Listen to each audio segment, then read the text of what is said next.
नमो अरिहन्ताणं नमो सिद्धाणं नमो आयर्याणं नमो उवज्झायाणं नमो लोय सव्यसाहूणम्।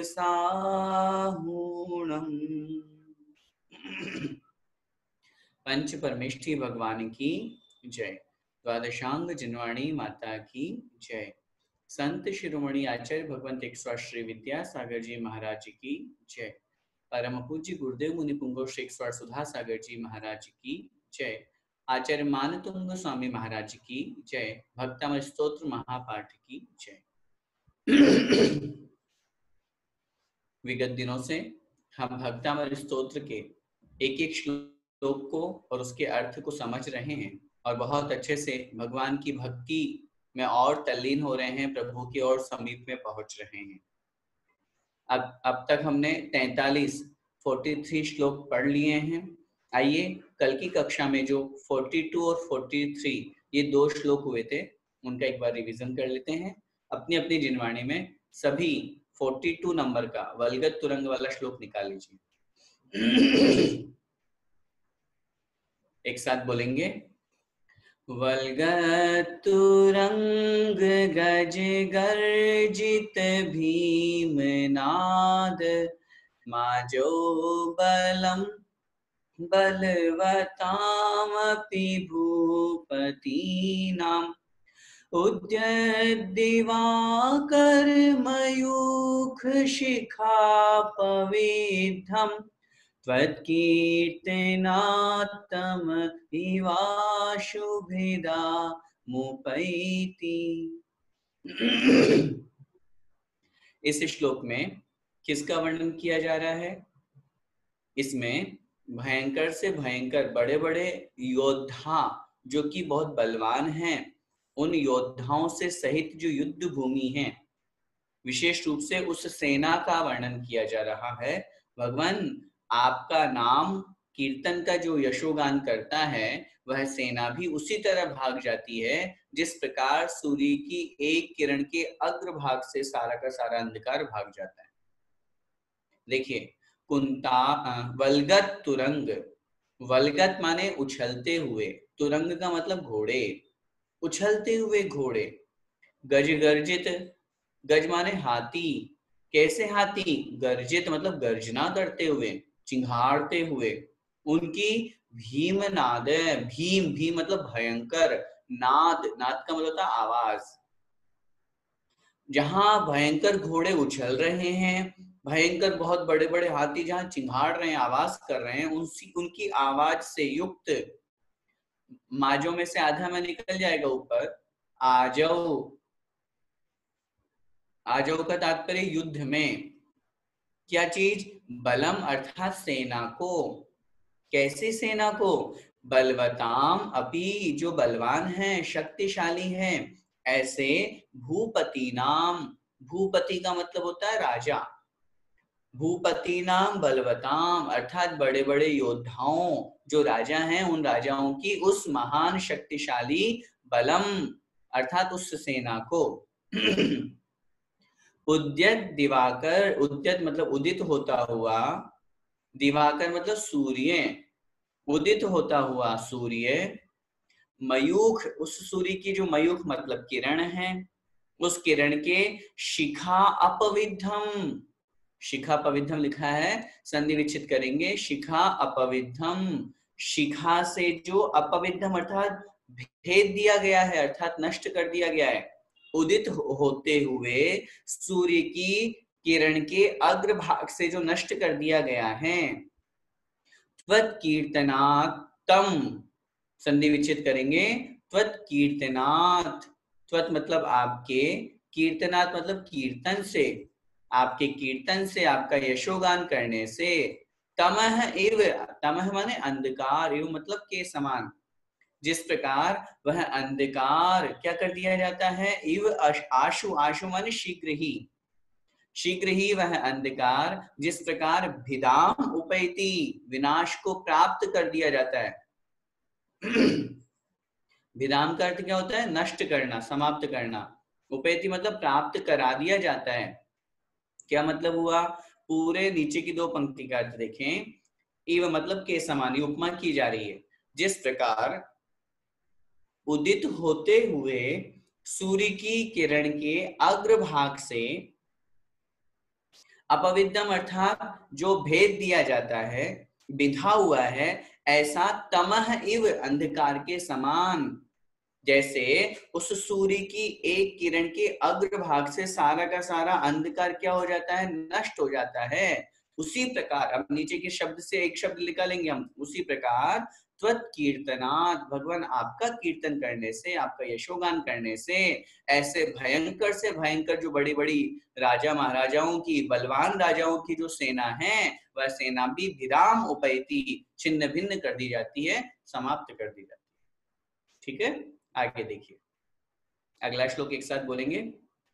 कुंताग्र भिन्न गज शोणित वारिवाह, वेगावतार तरणातुर योध भीमे, युद्धे जयम विजित दुर्जय जय पक्षास्, त्वत्पाद पंकज वना श्रेणो लभन्ते।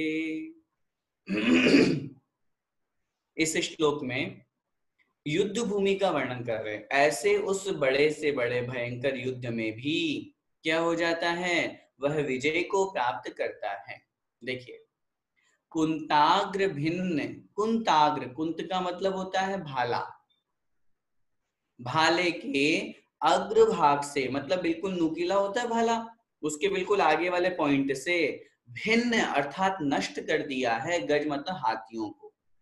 उससे क्या हुआ? शोणित वारिवाह, खून रूपी जल का प्रवाह हो गया। जैसे जल बहता है, ऐसे वहां जल नहीं बह करके खून बह रहा है, ऐसा प्रवाह, ऐसी नदी बह रही है, ऐसा लग रहा है। और उसमें वेगावतार, वेग अवतार, वेग मतलब आवेग से युक्त होकर के, विद इंटेंशनली, अवतार मतलब उतर करके, तरणातुर, तैरने के लिए जो आतुर हैं, ऐसे योद्ध भी में, ऐसे बड़े बड़े भयंकर योद्धा। जिस प्रकार नदी में तैरने के लिए हर कोई आतुर रहता है, जिसको स्विमिंग आती है ना, जिसको तैरना आता है। तो अब यहाँ उपमा या कल्पना क्या कर रहे हैं? ऐसा भयंकर युद्ध भूमि का वर्णन है जिसमें बहुत सारा हाथियों को मार देने से वहां खून बह रहा है। अब उसमें जो तैरने के लिए आतुर है, ऐसे योद्धा से भावार्थ क्या लगाना है? भावार्थ ये लगाना है, ऐसे भयंकर जो योद्धा जो लड़ने के लिए तैयार है, युद्ध भूमि में कूद गए, मार रहे हैं, ऐसे युद्ध में भी जयम अर्थात विजय को, विजित मतलब जीत करके, विजित मतलब जीत करके, किसको जीत करके? दुर्जय जेय पक्षा, दुर्जय मतलब बड़ी कठिनता से, जय मतलब जो जीतने योग्य हैं, ऐसे पक्षा, ऐसे शत्रु पक्ष को, जो बड़ी कठिनता से जीतने लायक हैं, सामने वाला भी बड़ा बलशाली है, लेकिन ऐसे उस शत्रु पक्ष को भी जो जीत करके क्या करते हैं? कौन? त्वत्पाद पंकज वनाश्रयणो, त्वत्पाद आपके चरण, पंकज माने कमल, वन आश्रयण है, वन के आश्रय से, जो आपके चरण कमल रूपी वन का आश्रय ले लेते हैं जो आपके चरण कमल रूपी वन का आश्रय लेते हैं, मतलब आपके चरणों का ध्यान करते हैं, आपकी स्तुति वंदना करते हैं, वे भी उस जयम, उस विजय को लभन्ते मतलब प्राप्त करते हैं। ऐसे वे योद्धा भी भगवान आपके चरणों का जो आश्रय ग्रहण करते हैं। वन, जैसे मैंने आपको निवेदन किया था, जैसे वन जो होता है, जंगल जो होता है, वो सुरक्षा की दृष्टि से और सामने वाले शत्रु पक्ष को हराने की दृष्टि से युद्ध में महत्वपूर्ण माना जाता है, ऐसे ही अपनी रक्षा के साथ साथ उसके ऊपर विजय प्राप्त करने के लिए जो भगवान आपके चरण कमल रूपी वन का आश्रय लेते हैं, ऐसे भयंकर से भयंकर युद्ध में भी वे विजय को प्राप्त कर जाते हैं। यहाँ तक हमारा हो गया था। आइए अब आगे का श्लोक हम देखते हैं। श्लोक क्रमांक 44 निकाल लीजिए, 44। एक एक शब्द को ध्यान से देख करके अर्थ समझेंगे, बोलेंगे। अम्भो निधौ, अम्बो निधौ क्षुभित, क्षुभित भीषण, भीषण नक्र चक्र, अम्बो निधौ क्षुभित भीषण नक्र चक्र, पाठीन पीठ भय दोलवण वाड़वाग्नौ, पाठीन पीठ भय दोलवण वाड़वाग्नौ, रंगत तरंग, रंगत तरंग शिखर स्थित, शिखर स्थित यान पात्रास, यान पात्रास, रंगत तरंग शिखर स्थित यान पात्रास,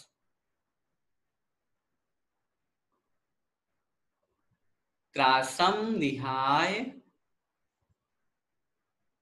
त्रासम विहाय भवतः, भवतः स्मरणाद् व्रजन्ति, स्मरणाद् व्रजन्ति,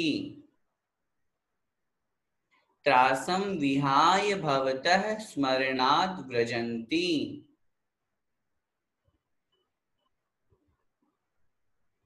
ठीक है, अब एक एक लाइन को मैं बोल रहा हूं, ध्यान से सुन करके रिपीट कीजिएगा। अम्भो निधौ क्षुभित भीषण नक्र चक्र, बोलिए। अम्भो निधौ क्षुभित भीषण नक्र चक्र, पाठीन पीठ भय दोलवण वाड़वाग्नौ,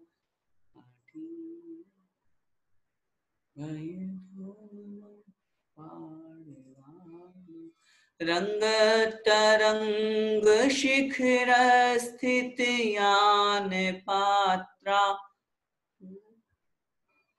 शिखर स्थित यान पात्रा, त्रासम विहाय भवतः स्मरणाद् व्रजन्ति,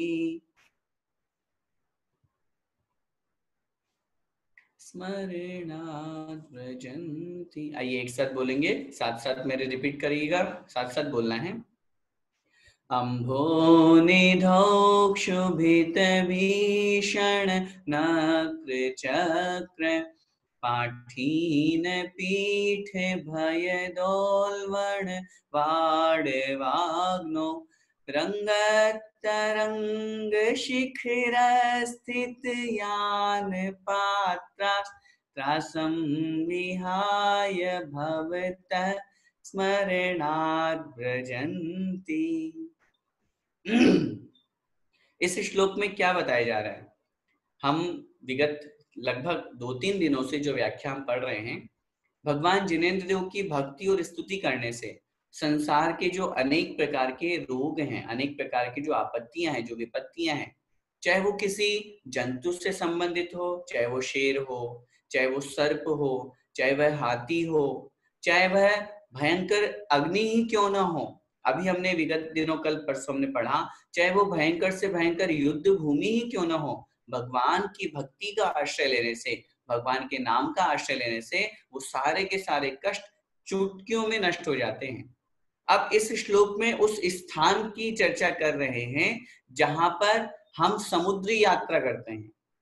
पहले के समय में समुद्र में बहुत यात्राएं की जाती थी, बड़े बड़े विमान, बड़े बड़े जो जहाज थे, उसी से हमारे आदान प्रदान सब वस्तुओं का हुआ करता था। व्यापार बहुत अधिक मात्रा में अभी भी वर्तमान में होता है, लेकिन एक पूर्व काल की अगर अपन बात करें तो, और इस प्रसंग को जब हम पढ़ें, इसका अर्थ जब मैं आपसे निवेदन करूं, उस समय राजा श्रीपाल, जो कोटि भट्ट श्रीपाल है, उसका जो उदाहरण है उसको हमें अपने ध्यान में रखना चाहिए।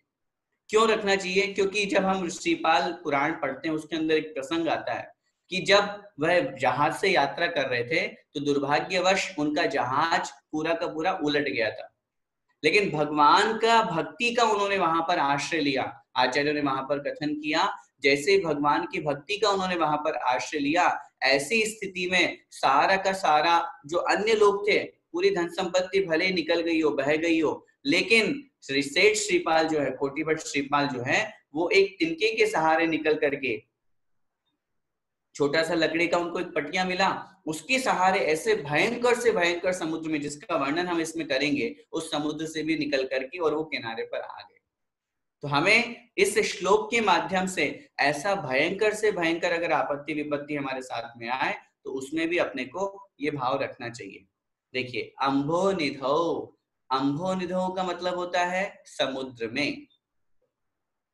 अम्भो है ना, अम्भो का मतलब पानी होता है ना, निधो माने भंडार। अम्भो निधो अर्थात समुद्र के पानी में, मतलब समुद्र में, अथाह भंडार पानी में, समुद्र के पानी में नहीं लगाना अर्थ। अम्भो अर्थात पानी, निधि माने भंडार, जहाँ पानी का भंडार होता है तो उसका अर्थ होता है समुद्र। समुद्र में क्या हो रहा है? क्षुभित, जो क्षोभ को प्राप्त हो गए हैं। समुद्र जो है वो समुद्र, पहली बात तो समुद्र लगाना। अब उस समुद्र में क्या है? आगे शब्द दिया है नक्र चक्र। नक्र का मतलब क्या होता है? पहले भी आया था। नक्र का मतलब मगरमच्छ और चक्र का मतलब समूह। ठीक है, तो क्या बात कर रहे हैं? क्षुभित भीषण नक्र चक्र। क्षुभित मतलब क्षोभ को जो प्राप्त हो गए हैं, भीषण माने भयंकर, जो अत्यधिक क्षोभ को प्राप्त हो गए हैं, ऐसे नक्र चक्र, ऐसे मगरमच्छों के समूह। वर्णन चल रहा है युद्ध समुद्र का।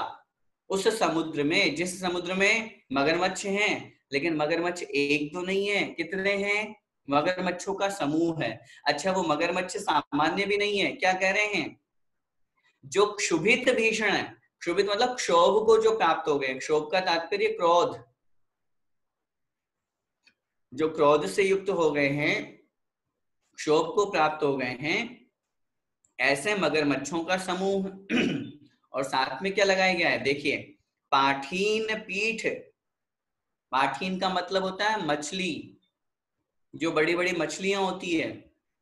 वैसे अन्य कहीं अर्थ हमने जो पढ़ा था उस अपेक्षा से, पाठीन का मतलब पाठीन नाम की जाति होती है एक मछलियों की, जो बहुत बड़ी, जैसे हम सामान्य रूप से वहल जो हम बोलते हैं, वहल मछली है ना, तो उसी तरह से, उसी टाइप में बड़ी मछली जो विशाल काय है, ऐसी उसकी पीठ भय दोलवण।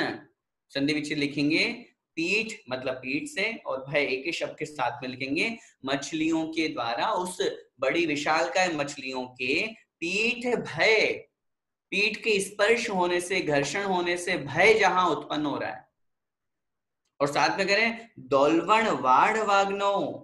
दोलवण, दोलवण का मतलब भयंकर है, विकराल है। क्या चीज? वाढ़ वाग्नौ, वाड़व अग्नौ अर्थात बड़वाग्नि। पानी में जो आग लगती है, समुद्र में जो आग लगती है, उसका नाम क्या दिया जाता है? वह होती है बड़वाग्नि। सामान्य तो होती है एक दावाग्नि, जो जंगल में आग लगती है। अग्नि भी बहुत तरह की होती है। एक होती है जठराग्नि, जो हमारे पेट में होती है, जो हमारे भोजन को पचाने का काम करती है। एक होती है तपाग्नि, तपस्या के माध्यम से जो अग्नि निकलती है, जिससे कर्म निर्जरा को प्राप्त होते हैं। एक होती है दावाग्नि, जो जंगल में आग लग जाती है। ऐसे एक होती बड़वाग्नि, जो पानी में आग लगती है। पानी का बड़े बड़े, जैसे अपन देखते हैं ना आसमान में ऊपर बड़े बड़े जो बादल हैं, जब वो टकराते हैं तो क्या होता है? जैसे टकराए, तुरंत घर्षण से बिजली उत्पन्न हुई। तो बिजली के उत्पन्न, वो तो एक क्षणिक मात्र के लिए बिजली उत्पन्न हो रही है, अगर वो बिजली कंटिन्यू होती रहे ना, तो पूरा का पूरा विश्व ही समाप्त हो जाए। उस बिजली में इतनी ताकत होती है, लेकिन वो बस थोड़ी सी देर के लिए वहां बिजली उत्पन्न हुई और समाप्त हो गया। तो समझने का भाव क्या है, पानी में भी अग्नि होती है। तो यहाँ पर उसी बात को कह रहे हैं, वाड़वाग्नौ अर्थात उस पानी की, उस समुद्र की अग्नि में। अब देखिए दोनों लाइन का फिर से अर्थ लगाएंगे। वाड़वाग्नौ अंभो निधौ, बड़वाग्नि से युक्त जो समुद्र है उसमें, ठीक है। अब वो समुद्र की क्या क्या विशेषता है, सबसे पहले विशेषता बतलाई, क्षुभित भीषण नक्र चक्र। भीषण माने भयंकर, क्षुभित माने क्षोभ को जो प्राप्त हो गए हैं, क्रोध से जो युक्त हो गए हैं, ऐसे नक्र चक्र मतलब मगरमच्छों का समूह जहां है। सामान्य मगरमच्छ नहीं है, बड़े भयंकर बड़े बड़े मगरमच्छ, और उन मगरमच्छों को भी गुस्सा आ रहा है जो एक दूसरे को मारना चाहते हैं। साथ में पाठीन पीठ भय, अर्थात बड़ी बड़ी मछलियों के पीठ का घर्षण होने से जहां भय उत्पन्न हो रहा है। और दोलवण वाड़वाग्नो, भयंकर विकराल जहां पर बड़वाग्नि है, उस पानी की आग है, समुद्र की आग है, ऐसे उस समुद्र में रंगत तरंग, रंग माने चित्र विचित्र ऊपर नीचे, तरंग, तरंग का मतलब होता है लहरें, जहां पर रंगत तरंग अर्थात चंचल लहरों में, उन लहरों के आगे शब्द दिया है शिखर स्थित। देखिए कवि की कल्पना कहां पहुंचाना चाह रहे हैं, जहाज है, आगे शब्द का प्रयोग किया ना, यान पात्र, यान, यान का मतलब जहाज, कहाँ है वो जहाज, रंगत तरंग शिखर स्थित। रंग माने चंचल, जो ऊपर नीचे हो रही है, तरंगों का स्वभाव ऐसा ही होता है, लेकिन वो सामान्य तरंगे नहीं है जो थोड़ी बहुत ही ऊपर नीचे हुई है। अरे भयंकर बड़ा समुद्र है तो उसकी तरंगे भी बहुत ऊपर, अपन देखते हैं ना लहरों में, लहरें कितनी ऊपर तक उछलती है। तो उन लहरों के शिखर, शिखर माने टॉप पॉइंट, जैसे ये यहां से लहर उठी और उठ करके वो जो जहाज था शिखर स्थित, उस लहरों के अग्रभाग पर स्थित यान पात्र, उस लहरों के अग्रभाग पर स्थित जो यान मतलब जहाज है, उस जहाज में जो पात्रा मतलब मनुष्य हैं।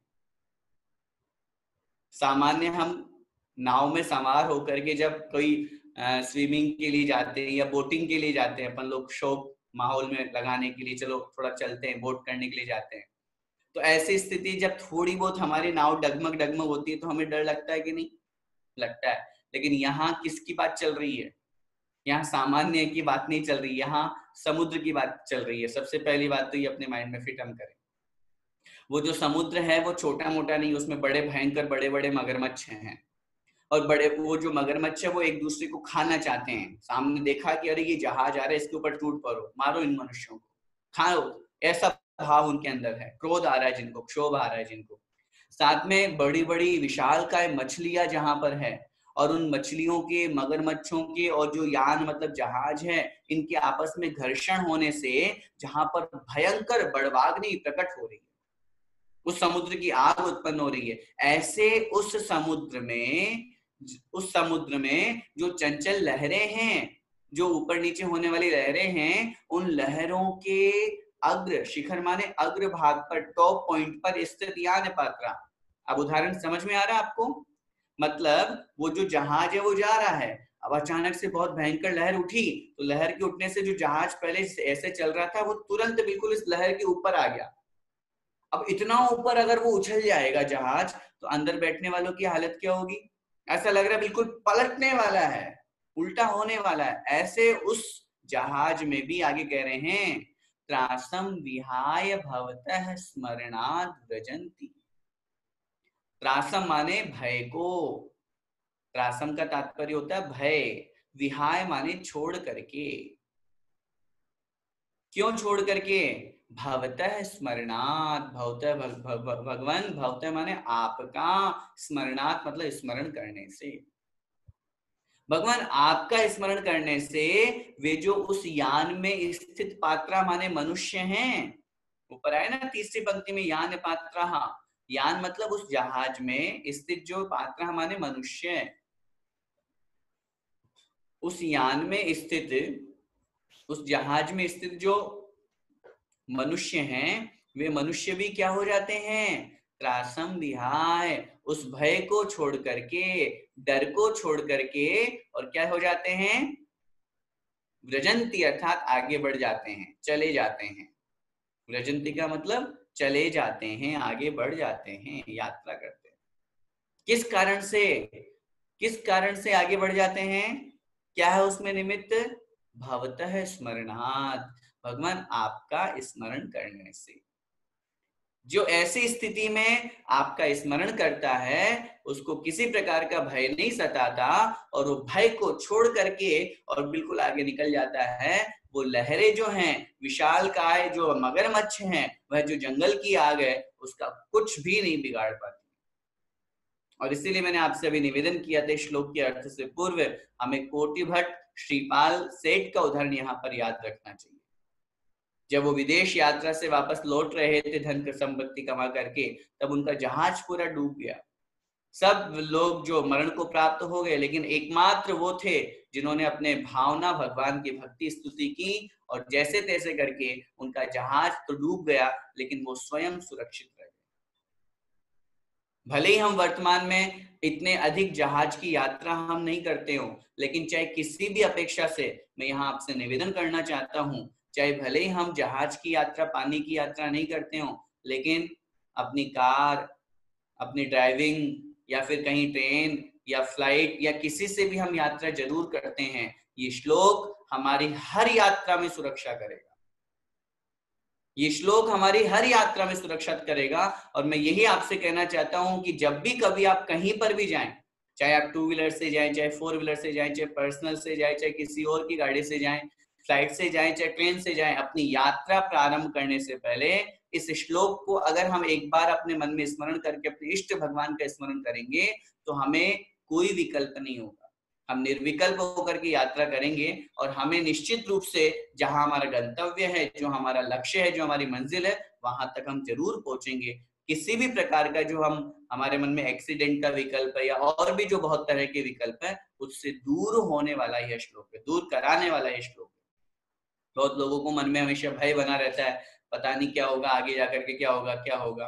तो इसलिए इस श्लोक के माध्यम से सोचिए, जब इतना भयंकर से भयंकर समुद्र में से भी वह जो जीव है वो भगवान के ऊपर विश्वास करके भगवान की भक्ति स्तुति के माध्यम से वो जब अगले पार जा सकता है, उस समुद्र को पार कर सकता है, तो ऐसी स्थिति में हम तो थोड़ी सी दूरी की ही यात्रा कर रहे हैं।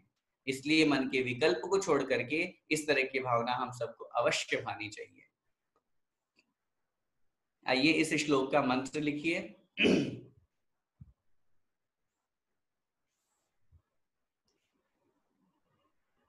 श्रीपाल सेठ की तरह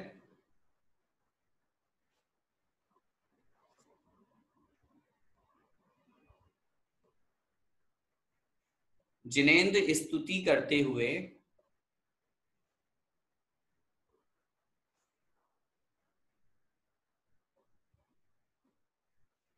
प्रत्येक यात्रा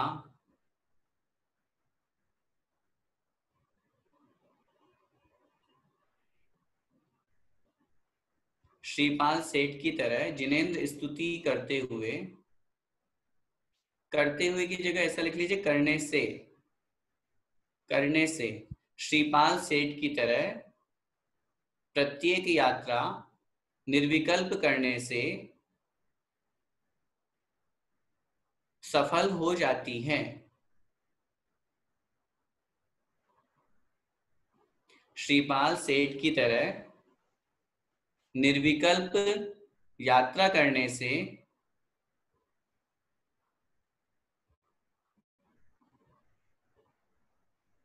यात्रा सिद्ध हो जाती है या सफल हो जाती है।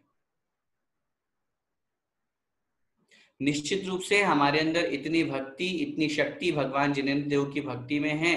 किसी भी यात्रा को हम करें, चाहे वो जहाज की यात्रा हो, चाहे बस की हो, चाहे ट्रेन की हो, कोई सी भी हो, जिस प्रकार उस श्रीपाल सेठ ने उसके ऊपर विजय प्राप्त करके भगवान की भक्ति के माध्यम से वो अपने लक्ष्य तक पहुंचते हैं, ठीक ऐसे ही हमें भी भगवान की भक्ति स्तुति के माध्यम से और अपने लक्ष्य पर, अपने गंतव्य तक पहुंचना चाहिए। आइए अगला श्लोक देखते हैं, 45 नंबर का। उद्भूत उद्भूत भीषण भीषण जलोदर भार भुगना, उद्भूत भीषण जलोदर भार भुगना,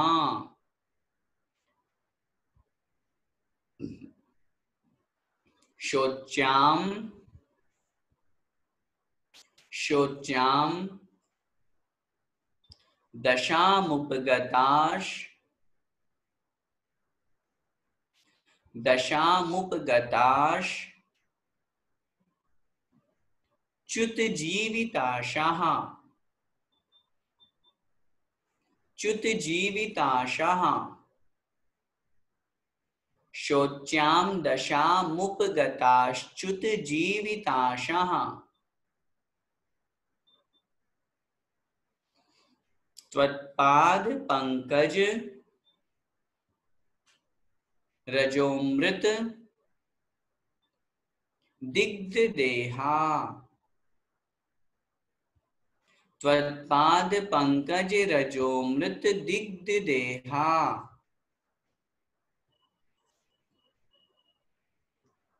मर्त्या, बहुत से लोग यहाँ पर मृत्या बोल देते हैं, वो नहीं बोलना, मर्त्या, मैं आधार है और त्या, मर्त्या भवन्ति मकरध्वज तुल्य रूपाः, मर्त्या भवन्ति मकरध्वज तुल्य रूपाः। ठीक है, अब एक एक लाइन को ध्यान से सुन करके रिपीट करेंगे। उद्भूत भीषण जलोदर भार भुगना, बोलिए, उद्भूत भीषण भार भुगना, शोच्यां दशामुपगताश्च्युत जीविताशा,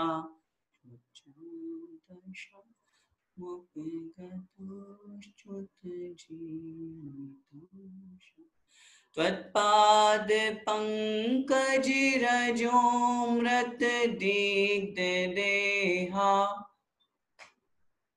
पंकज रजोमृत दिग्ध देहा।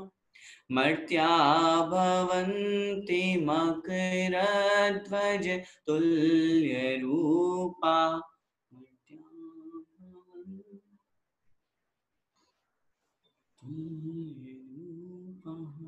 एक साथ बोलेंगे। उद्भूत भीषण जलोदर भार भुगना, शोच्यां दशामुपगताश्च्युत जीविताशा, त्वत्पाद पंकज रजोमृत दिग्ध देहा, मर्त्या भवन्ति मकरध्वज तुल्य रूपाः। ये श्लोक सबसे ज्यादा प्रसिद्ध है। क्यों है इसकी प्रसिद्धि का कारण? क्योंकि इस श्लोक में आधि व्याधि, महामारी, बीमारी, रोग, उनके शमन होने की बात की गई है। जो भगवान की भक्ति का आश्रय लेता है, जो भगवान की चरण रज को अपने माथे पर लगाता है, वह व्यक्ति निरोगी बन जाता है। और हम सभी को कहीं ना कहीं कोई ना कोई रोग जरूर सताता है, बीमारी जरूर हमको सताती है। इसलिए इस श्लोक को हर कोई व्यक्ति जो भक्तामृत स्तोत्र को जानता है, वो ये भी जानता है कि 45वां जो श्लोक है ये कितना महत्वपूर्ण है। पहले आइए हम अर्थ समझते हैं, फिर इसके महत्व को समझेंगे। उद्भूत भीषण जलोदर भार भुगना, उद्भूत मतलब उत्पन्न हुआ है, उत्पन्न हुआ क्या? भीषण, भीषण माने भयंकर, उद्भूत माने उत्पन्न हुआ है, भीषण अर्थात भयंकर। क्या? जलोदर, जल में, जल, उदर माने पेट, पेट में पानी भर जाने वाला जो रोग होता है उसका नाम होता है जलोदर। पेट में पानी भर जाता है ना उसका जो जो बीमारी हो जाती है जिससे उस व्यक्ति की मृत्यु प्राप्त हो जाता है वह व्यक्ति, इसलिए उसको नाम दिया है जलोदर। पेट में पानी भर जाना, उदर माने पेट। तो क्या कहा, उद्भूत माने उत्पन्न हो गया है, भीषण माने भयंकर, जलोदर माने जलोदर रोग। उससे क्या हो गया, भार भुगना। उस जलोदर रोग की होने के कारण से भार भुगना, क्योंकि पानी पेट में भर गया, उससे उसके शरीर का वजन बढ़ गया, भार हो गया। उससे जो भुगना मतलब झुक गया है, पेट में पानी भर जाने वाला व्यक्ति अब जब भार से युक्त हो गया तो वो झुक झुक के चल रहा है, बहुत ज्यादा टेढ़ा हो गया। भार भुगना, जो भार से झुका हुआ है। और आगे क्या करें, शोच्याम दशा मुपगता, आधा श है, विसर्ग बन जाएगा, शोच्याम दशाम उपगताः, शोच्याम दशाम उपगताः। शोच्याम, शोच्याम का मतलब शोचनीय, विचारणीय, दशा को उपगताः अर्थात प्राप्त हो चुका है, जिसकी दशा कैसी हो गई है, सोचने योग्य। सोचने योग्य का क्या तात्पर्य है, जैसे अगर हम किसी से बीमारी के बारे में पूछें और अगर उसकी स्थिति बहुत ज्यादा खराब हो तो हम क्या बोलते हैं, भैया देखो थोड़ा सा ये जो केस है ये विचारणीय है, ये जो आप लेकर के आए हो रोग, इसको सोचना पड़ेगा कि ये ठीक हो पाएगा कि नहीं।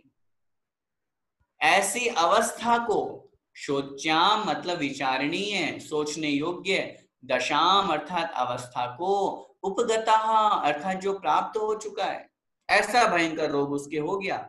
और यहाँ एकमात्र यही मत समझिएगा मात्र जलोदर रोग की बात कर रहे हैं, ये तो एक कथन मात्र है कि आचार्य महाराज एक रोग की बात कर रहे हैं, वो तो कोई सा भी रोग हो। आगे क्या करें, च्युत जीविताशा, च्युत जीवित आशा, च्युत मतलब छोड़ दी है जिसने, जीवित मतलब जीने की, आशा माने संभावना, पॉसिबिलिटी, जिसने जीने की संभावना भी छोड़ दी। पता नहीं अब भैया भगवान जाने जीवित भी रहूंगा कि नहीं रहूंगा, कुछ नहीं पता। समझ में आ रही बात। दो लाइनों में क्या कहा है, दो लाइनों में उस भयंकर बीमारी के बारे में बताया। बीमारी में यहां नाम दिया है जलोदर, लेकिन मात्र जलोदर ही ग्रहण नहीं करना, जलोदर के अलावा अन्य भी कोई भी बीमारी होती है तो उसकी बात चल रही है। उद्भूत अर्थात उत्पन्न हो गया है, भीषण जलोदर भयंकर जलोदर नाम का रोग, जिसमें भार भुगना, उसके भार से जिसका शरीर झुक गया है, टूट गया है। शोच्याम दशाम उपगतः, शोच्याम दशाम उपगतः, शोचनीय दशा को, विचारणीय दशा को जो प्राप्त हो चुका है। और साथ में कह रहे हैं च्युत जीवित आशा, छोड़ दी है जिसने जीने की आशा, जिसने जीने की संभावना भी छोड़ दी है, खत्म कर दी है कि अब पता नहीं मैं जी भी पाऊंगा कि नहीं। ऐसा भयंकर रोग जिसको हो गया है। अब आगे देखिए चमत्कार, त्वत्पाद पंकज रजोमृत दिग्ध देहा।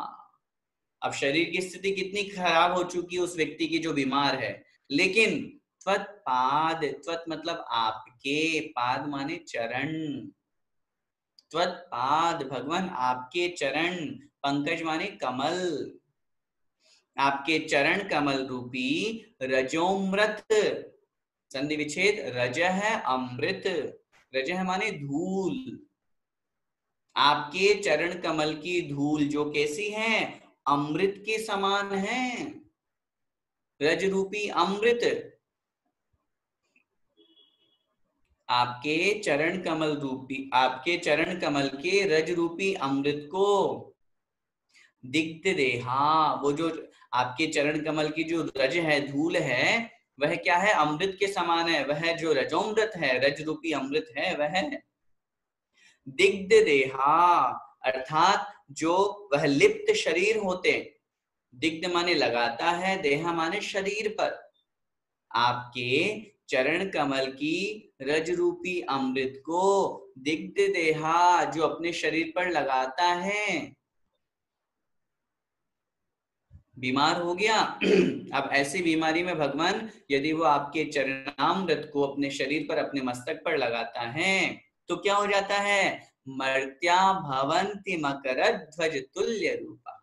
मर्त्या माने मनुष्य, मर्त्या का मतलब मनुष्य, ये ऊपर जो वर्णन किया ऐसे मनुष्य भवन्ति मतलब हो जाते हैं। कैसे हो जाते हैं? मकरध्वज तुल्य रूपा। मकरध्वज का मतलब होता है कामदेव। तुल्य रूपा अर्थात के समान रूप वाले। वे मनुष्य भी जो ऊपर की स्थिति जो वर्णन की ऐसे रोगी बीमार हो गए थे, वे भी किस रूप में बन जाते हैं? कामदेव के समान सुंदर रूप वाले हो जाते हैं। किसके प्रभाव से? त्वत्पाद पंकज रजोमृत दिग्ध देहा। आपके चरण कमल की रज को धूल को अमृत समान मान करके जो अपने शरीर पर लगाते, अपने मस्तक पर लगाते हैं, वे मनुष्य भी भगवान कामदेव के समान सुंदर हो जाते हैं। सोचिए कितनी बड़ी महिमा है भगवान जिनेंद्र देव के चरणों की। और इसीलिए आपसे बार बार निवेदन किया जाता है कि भगवान जिनेंद्र देव के चरणों की धूल को, चरणों की रज को प्राप्त करने का सौभाग्य हम पुरुषों को मिला है, अभिषेक करने का सौभाग्य है। और ऐसी स्थिति में भी अगर हम भगवान जिनेंद्र देव का अभिषेक नहीं करते हैं तो मैं ये कहूंगा कि हमसे बड़ा दुर्भाग्यशाली और कोई नहीं। हम कितने सौभाग्यशाली हैं कि हमारे दोनों हाथों में इतनी शक्ति है, हमारे दोनों हाथों में इतनी योग्यता है कि हम भगवान के चरणों को छू सकते हैं। माताएं बहनें तरसती हैं इसके लिए कि काश हमारा भी जन्म पुरुष पर्याय में हो जाता तो हम भगवान के चरणों को छू लेते, हम भगवान का हम भी अभिषेक कर लेते। लेकिन मैं जितने भी पुरुष महानुभाव यहाँ सुन रहे हैं उनसे मेरा ये निवेदन है, बहुत विशेष रूप से निवेदन है, हम सौभाग्यशाली हैं, हमारा पुरुष पर्याय हमको प्राप्त हुआ है। हम और जगह तो बहुत पौरुषत्व दिखाते हैं, हम पुरुष साहब हम आगे रहेंगे, महिलाओं को पीछे रखेंगे। मैं इन सब बातों पर विश्वास नहीं करता। और मैं तो हमेशा कहता हूं अगर अपना पौरुषत्व दिखाना ही है तो वहां दिखाइए जहां भगवान का अभिषेक हो रहा हो। वहां क्यों पीछे हट जाते हैं हम कि नहीं नहीं हम अभिषेक नहीं करेंगे, अरे साहब आलस है, हमें शर्म आती है, कितने बहाने हमारे पास में। और किस बात की शर्म आती है? भगवान जिनेंद्र देव का अभिषेक करने का सौभाग्य हम लोगों को प्राप्त हो रहा है, भगवान के चरण छूने का सौभाग्य हम लोगों को प्राप्त हो रहा है। और ऐसा इतना सुंदर श्लोक के माध्यम से जो उस चरण रज को अपने माथे पर लगाता है, सोचिए इससे सस्ता, सुंदर और टिकाऊ रोग का शमन करने वाला और कौन सा मंत्र हो सकता है? हजारों लाखों करोड़ों रुपए भी खर्च करके जिस रोग का शमन नहीं किया जाता, वही रोग भगवान के गंधोदक को शमन करने में समर्थ होता है। भगवान का गंधोदक उसी रोग को शमन करने में समर्थ है। और ऐसे एक नहीं हजारों उदाहरण हमारे सामने पूज्य गुरुदेव के सानिध्य में, उनके मुखारविंद से, उनके आशीर्वाद से ऐसे कितने उदाहरण हैं जो उनके नाम की जब उन्होंने शांति धारा कराई और जब गंधोदक प्राप्त हुआ, उस गंधोदक को जब उन्होंने लगाया अपने मस्तक पर तो कितना उसके जीवन में चमत्कार हो गया। अभी कल परसों ही हमने उदाहरण समझा था और सुना था। इस श्लोक का इतना बड़ा महत्व है, इतना बड़ा महत्व है कि मैंने इसलिए श्लोक पढ़ाते समय पहले आपसे कहा, भक्तामृत स्तोत्र को जो जानता है वो इस श्लोक को जरूर जानता है। आज कितने ऐसे हमारे सामने एग्जाम्पल है।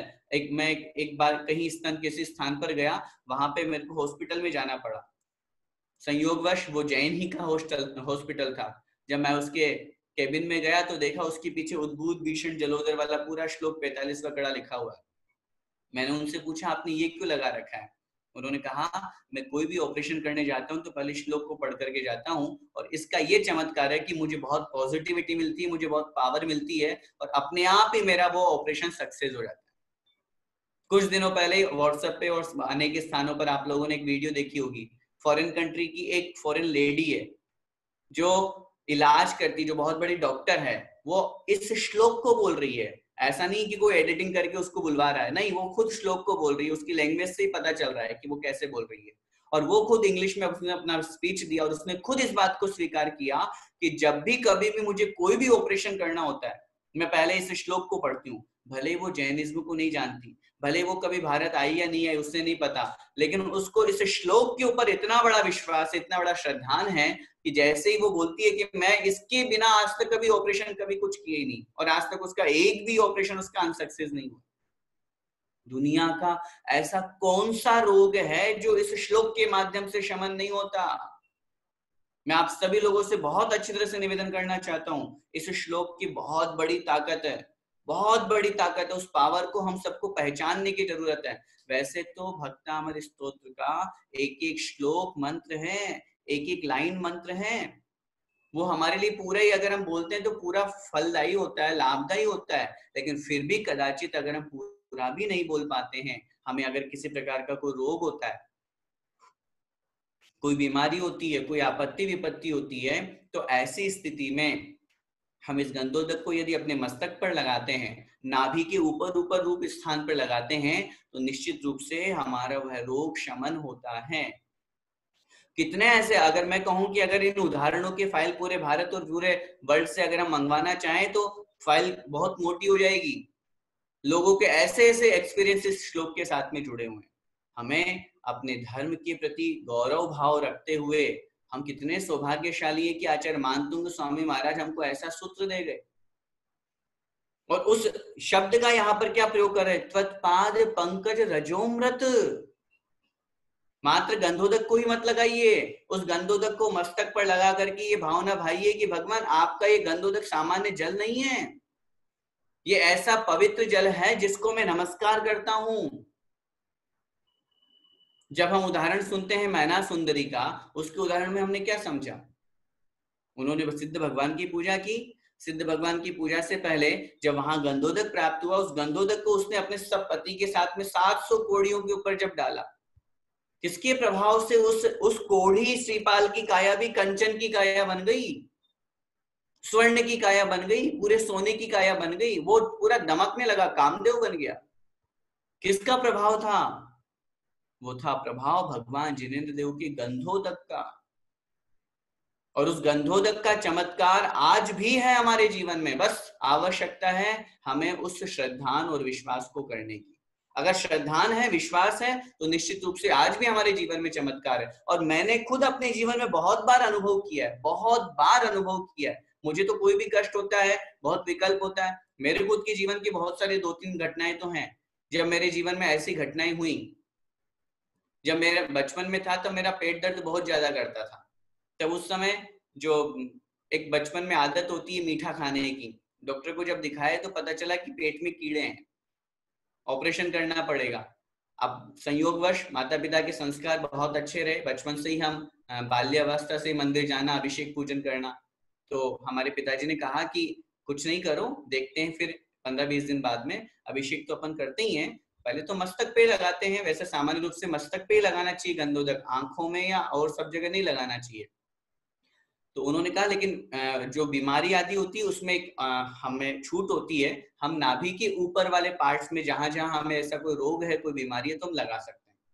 तो उनके कहे अनुसार मैं जब अभिषेक करता, अभिषेक करने के बाद में ये श्लोक बोल करके मैंने नाभि के ऊपर गंधोदक लगाना शुरू किया।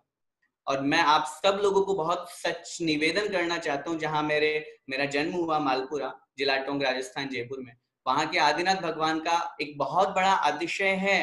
मतलब वो तो है ही, सब जगह का ही। अगर हमारे अंदर भगवान के प्रति भक्ति स्तुति है तो निश्चित रूप से सब जगह चमत्कार है। तो उस गंधोदक का ये चमत्कार हुआ कि मैंने 15 दिनों तक लगातार वो गंधोदक लगाया। जब वापस डॉक्टर को चेकअप कराया तो डॉक्टर ने कहा एक भी कीड़ा नहीं है, आपको ऑपरेशन करने की कोई जरूरत नहीं पड़ेगी। सोचिए। और मैं फिर कह रहा हूं, ऐसा एक उदाहरण नहीं, बहुत से उदाहरण है। ये मेरी स्वयं की लाइफ का मैं आपको एग्जाम्पल दे रहा हूँ जो आपके सामने हूं।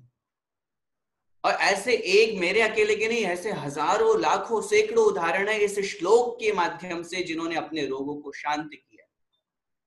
अगर अपने रोग को दूर करना है, अपने रोग को शांत करना है, समाप्त करना है, तो इससे अच्छा श्लोक और दुनिया में कोई नहीं है। इसके ऊपर दृढ़ श्रद्धान और विश्वास बनाइए। दुनिया की ऐसी कौन सी व्याधि है, कौन सी बीमारी है, अरे मैं तो हमेशा कहता हूं, जिस भगवान की भक्ति से संसार रूपी रोग नष्ट हो जाता है, संसार का ताप नष्ट हो जाता है, जन्म जरा मृत्यु का रोग नष्ट हो जाता है, तो ऐसे भगवान की भक्ति से क्या ये छोटे मोटे दुख दर्द दूर नहीं होंगे? निश्चित रूप से होंगे। ये तो बहुत छोटी छोटी बीमारियां हैं। और मैं फिर आपसे निवेदन करूं, आज जो महामारी हम लोगों के बीच में फैल रही है और हम लोग बड़े चिंतित, व्याकुल, परेशान हैं कि कैसे हम इस महामारी से दूर रहें, मैं आपसे यही निवेदन करूंगा, अपने अंदर जब भी लॉकडाउन खुले और जहां जैसे समाज की जैसी व्यवस्था बने उस अनुसार हम मंदिर जाएं। भगवान जिनेंद्र देव का अगर हम स्वयं पुरुष पर्याय को प्राप्त हैं, जैन कुल में हम हैं, हमारा सही आचरण है, तो हम खुद भगवान का अभिषेक करें और खुद गंधोदक बनाएं। और अगर हमारी स्त्री पर्याय है या और कोई दूसरी कोई व्यवस्था है, तो ऐसी स्थिति में भगवान के गंधोदक को लेकर के निर्मलम निर्मलीकरणम वाला श्लोक तो आप बोलिए ही बोलिए, लेकिन मैं ये जरूर कहना चाहूंगा, जब भी आप गंधोदक लगाएं ये श्लोक जरूर उच्चारण करें और गंधोदक लगाते समय इस श्लोक को जरूर बोलें। उद्भूत भीषण जलोदर, अगर आप पूरी 4 लाइनें भी नहीं बोल सकते तो कम से कम नीचे की 2 लाइन तो बोले ही बोले। तत्पाद पंकज रजोमृत दिग्ध देहा मर्त्या भवंति मकरध्वज ध्वज तुल्य रूप। भगवान आपके चरण कमल की जो रज है, अमृत है, इसको जो अपने मस्तक पर लगाता है वह मनुष्य जो रोगी था, जो बीमार था, जो परेशान था, वो भी कामदेव के समान तुल्य समान रूप वाला बन जाता है, इतना सुंदर बन जाता है, इतना वो सारे के सारे उसका रोग नष्ट हो जाता है। इसलिए बंधुओं, आप सभी लोगों से मेरा यही निवेदन है, इस श्लोक के ऊपर दृढ़ श्रद्धा और विश्वास करें। दुनिया में जितने भी रोग हैं, हम लोग समझें, एक ही भाव स्तोत्र की रचना की आचार्य वादिराज स्वामी महाराज ने। आचार्य वादिराज स्वामी महाराज के प्रसंग के रूप में मैं स्पष्ट आपसे ये कहना चाहूंगा, जब उनको कुष्ठ रोग हो गया था, तो कुष्ठ रोग के प्रभाव से अन्य संप्रदाय वालों ने जब देखा ये नग्न है और कुष्ठ रोगी है, तो राजा से जाके शिकायत कर दी कि राजन, इनको अपने नगर में प्रवेश नहीं करने देना, नहीं तो सबको और बीमार बना देगा। अब मुनि अवस्था, दिगंबर मुद्रा, ऐसी स्थिति को अगर देख करके कोई अपमान करे, कोई निंदा करे, तो कैसे कोई सहन करेगा। वहां उस राज दरबार में एक कोई जैन व्यक्ति था, उसने आकर के और महाराज से निवेदन किया, महाराज आपके कुष्ठ रोग होने के कारण से धर्म की अप्रभावना हो रही है, लोग आपको अंदर नगर में प्रवेश नहीं करने देंगे, राजा ने साफ ऑर्डर निकालने के लिए बात हो गई है। क्या किया वादिराज मुनि महाराज ने? वादिराज महाराज ने कुछ नहीं किया। वादिराज महाराज ने रात्रि में भगवान जिनेंद्र देव की स्तुति की।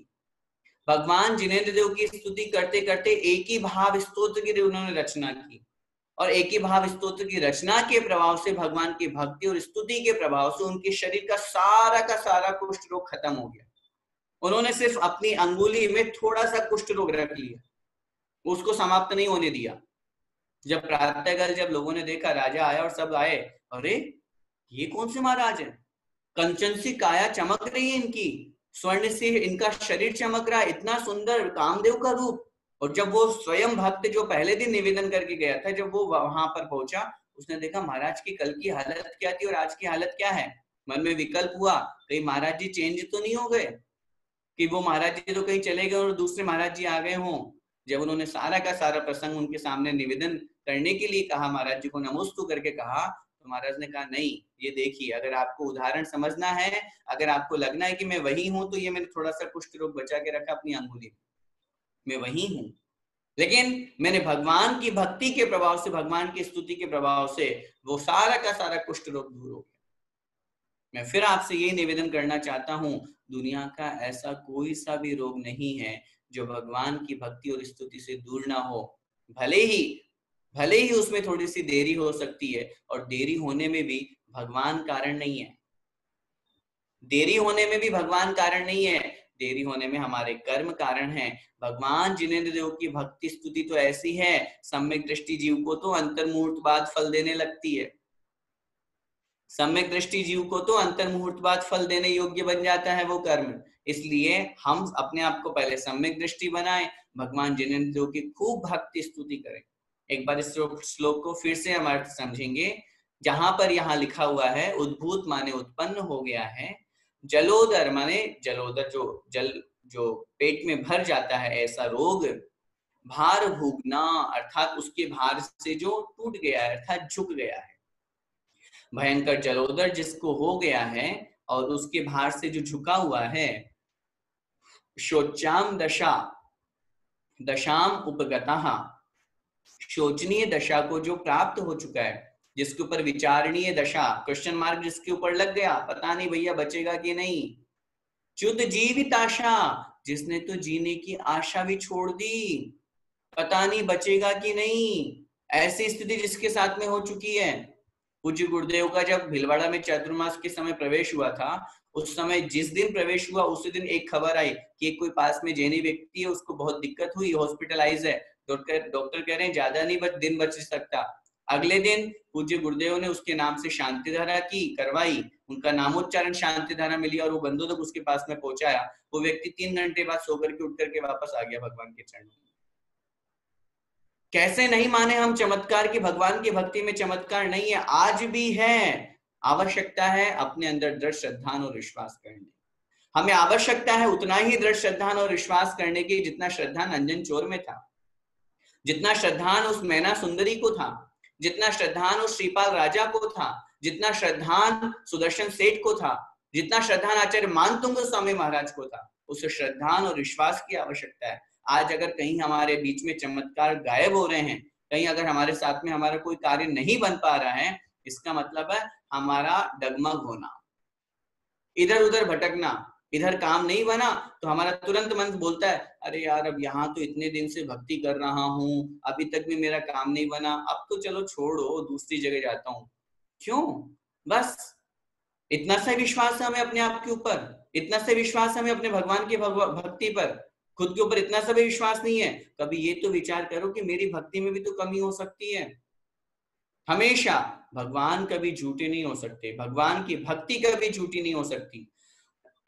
हमारी भक्ति में कमी हो सकती है, ऐसा विचार करके यहाँ पे बहुत स्पष्ट कह रहे हैं, ऐसी दशा को भी वह व्यक्ति प्राप्त हो गया है, लेकिन फिर भी वे मनुष्य जो भगवान आपके चरण कमल के जो रज है, धूल है, उसको जो अमृत स्वरूप है, उसको अमृत स्वरूप रज को अपने आप में स्वीकार करके दिग्ध देहा अपने शरीर पर लिप्त करते हैं, मस्तक पर लगाते हैं, जहां रोग हो गया उस स्थान को लिप्त करते हैं, तो वे मनुष्य भी मकरध्वज तुल्य रूपा भवंती, उस कामदेव के समान सुंदर स्वरूप वाले बन जाते हैं।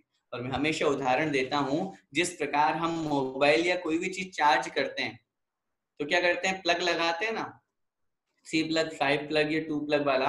हमने प्लग लगाया और स्विच ऑन किया तो उससे क्या हुआ, हमारी बैटरी चार्ज होना शुरू हो गई, होता है ना।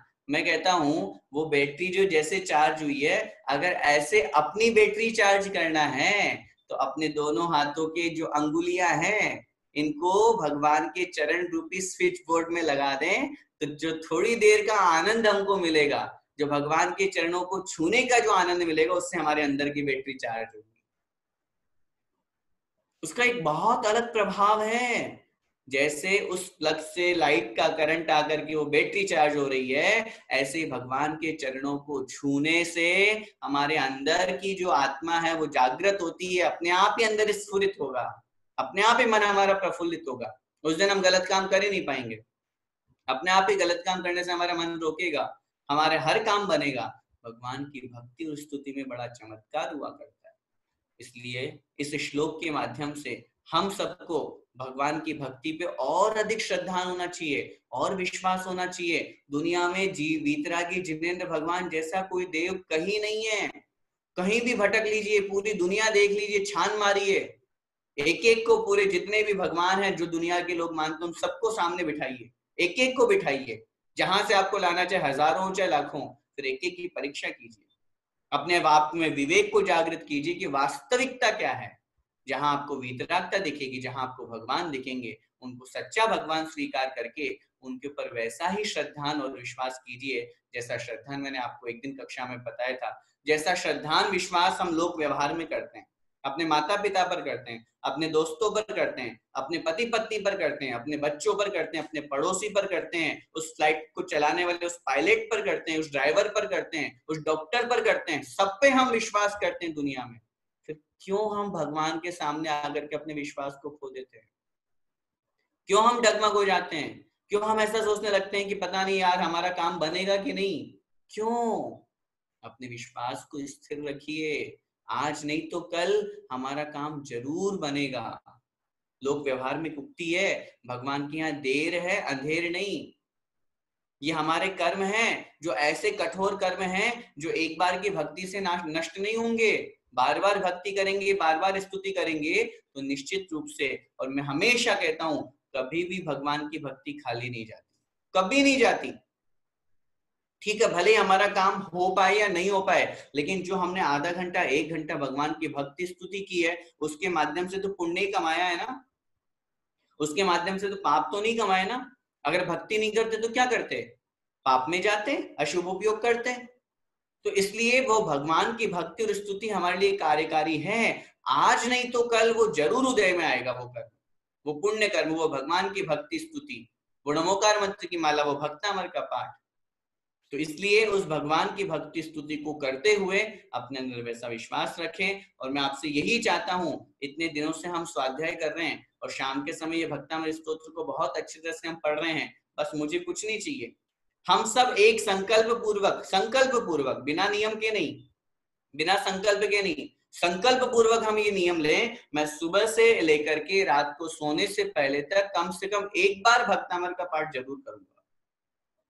चाहे हम मंदिर जाते हैं उस समय मंदिर में बैठ करके करें, चाहे मैं घर में आकर के, हमने कोई देवालय देव स्थान बना रखा है वहां करें, मैं कह रहा हूं कहीं पर भी करें, शुद्ध वस्त्र हमारे पहने हुए हो, चप्पल जूते हम नहीं पहने हो, हमारा मुख शुद्ध हो, खाया पिया हुआ नहीं हो, ऐसी स्थिति में बैठ करके और हम बहुत अच्छे से अपने इष्ट भगवान का स्मरण करें, आपको जो पॉजिटिव एनर्जी मिलेगी इसको आप स्वयं फील करोगे। मैं कह रहा हूं कम से कम 1 महीने का भी मिनिमम आप नियम लेकर के देखिए कि ठीक है आगे पलेगा तो हम आगे देखेंगे, लेकिन 1 महीने के नियम को संकल्प पूर्वक लेकर के आपको खुद 1 महीने बाद खुद पॉजिटिव रिजल्ट मिलेगा, खुद आप, हमारी नकारात्मक ऊर्जा दूर होने लगेगी और हमारे अंदर पॉजिटिविटी आने लगेगी। ये खुद आप प्रैक्टिकल करके देखिए। और मैं तो इसलिए कहता हूं, अन्य डॉक्टर वगैरह हैं या और कोई भी है, वो तो इतनी गारंटी नहीं देते, जैन धर्म है ये, यहाँ तो आचार्य महाराज इतनी तो गारंटी दे रहे हैं कि जरूर कम से कम, मैं कह रहा हूं अगर हमारा 19 का काम 20 नहीं हुआ तो फिर आप छोड़ दीजिएगा, इससे ज्यादा क्या गारंटी दूं। हाँ भले 21 नहीं हो, 21 होने में टाइम लग सकता है, लेकिन मैं कह रहा हूँ 19 से 18 नहीं होगा, 19 से 20 ही हमारा काम होगा, हमारा काम निश्चित रूप से आगे बढ़ेगा। आवश्यकता है अपने अंदर दृढ़ श्रद्धा और विश्वास को जागृत करने की। इस श्लोक को हमने बहुत अच्छी तरह से समझा, इसको हमें अपने जीवन में उतारना है और इस श्लोक को अपने जीवन में उतार करके भक्तामृत स्तोत्र की महिमा को अपने जीवन में लाना है। भगवान जिनेंद्र देव के प्रति बहुत स्तुति गुणगान श्रद्धा भाव से करते हुए अपने जीवन को सार्थक करना है और विश्वास को बनाए रखना है। इसी मंगलमय भावना के साथ बोले पंच परमेष्ठी भगवान की जय।